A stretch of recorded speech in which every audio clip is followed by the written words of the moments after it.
for the life of our country, of our empire, of our allies, and above all, of the cause of freedom. I am sure I speak for all when I say we are ready to face it, to endure it, and to retaliate against it, to look upon the outrage of our nation and our altar as the will of God is in heaven. Even so, let him do.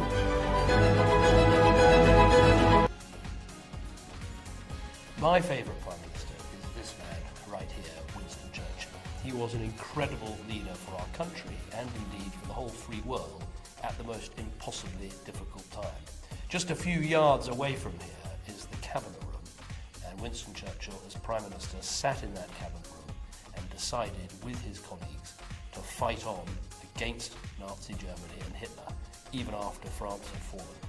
That was a heroic decision, a right decision, and actually meant that the world was saved from Nazi tyranny. It was the most important moment in British history, and I think it's because of his courage and guts that we made the right call.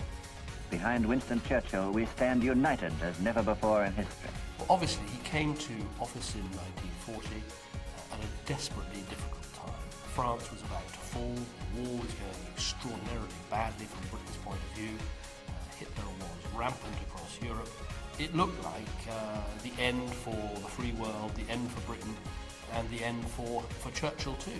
But he showed incredible bravery, incredible courage at bringing the nation together, forging a courageous spirit, taking on Hitler, and eventually winning. So it was a very difficult time for Britain, a time when you needed the best possible leader, the most courageous possible leader to come forward. And in Winston Churchill, we were incredibly fortunate to have him. It is not given to us to peer into the mysteries of the future.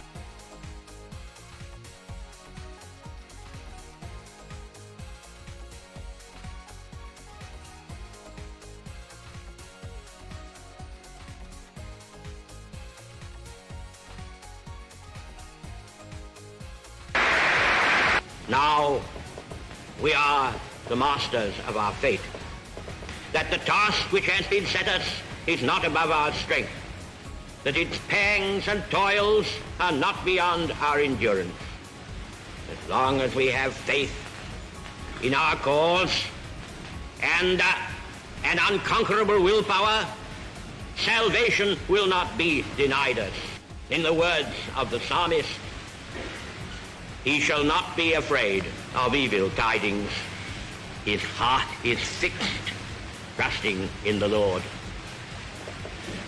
Not all the tidings will be evil. On the contrary, mighty strokes of war have already been dealt against the enemy. The glorious defense of their native soil by the Russian armies and people. The boastful Mussolini has crumpled already. He is now but a lackey and a serf, the merest utensil of his master's will. Many people have been astonished that Japan should in a single day have plunged into war against the United States and the British Empire. What kind of a people do they think we are? Is it possible they do not realize that we shall never cease to persevere against them until they have been taught a lesson which they and the world will never forget?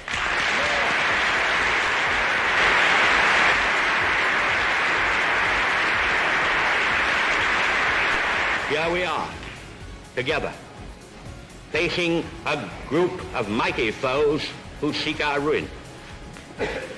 Here we are, together, defending all that to free men is dear.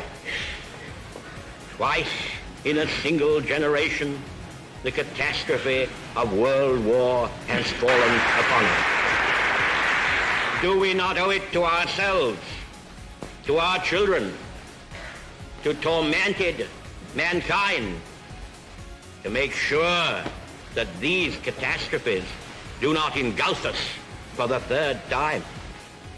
It is not given to us to peer into the mysteries of the future. Still I avow my hope and faith, sure and inviolate, that in the days to come, the British and American peoples will, for their own safety and for the good of all, walk together in majesty, in justice, and in peace.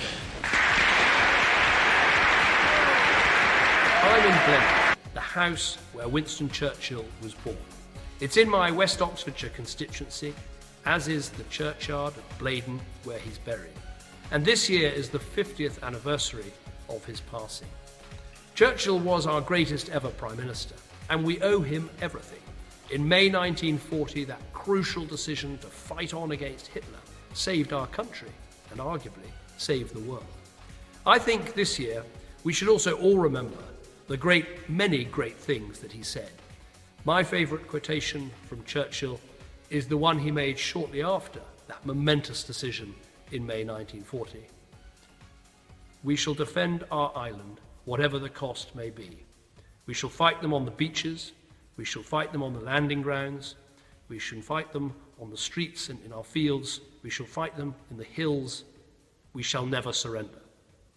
But whatever your favourite quote is, you can put it up at #ChurchillQuotes to share the great quotes of the great man in this, the 50th anniversary of his passing.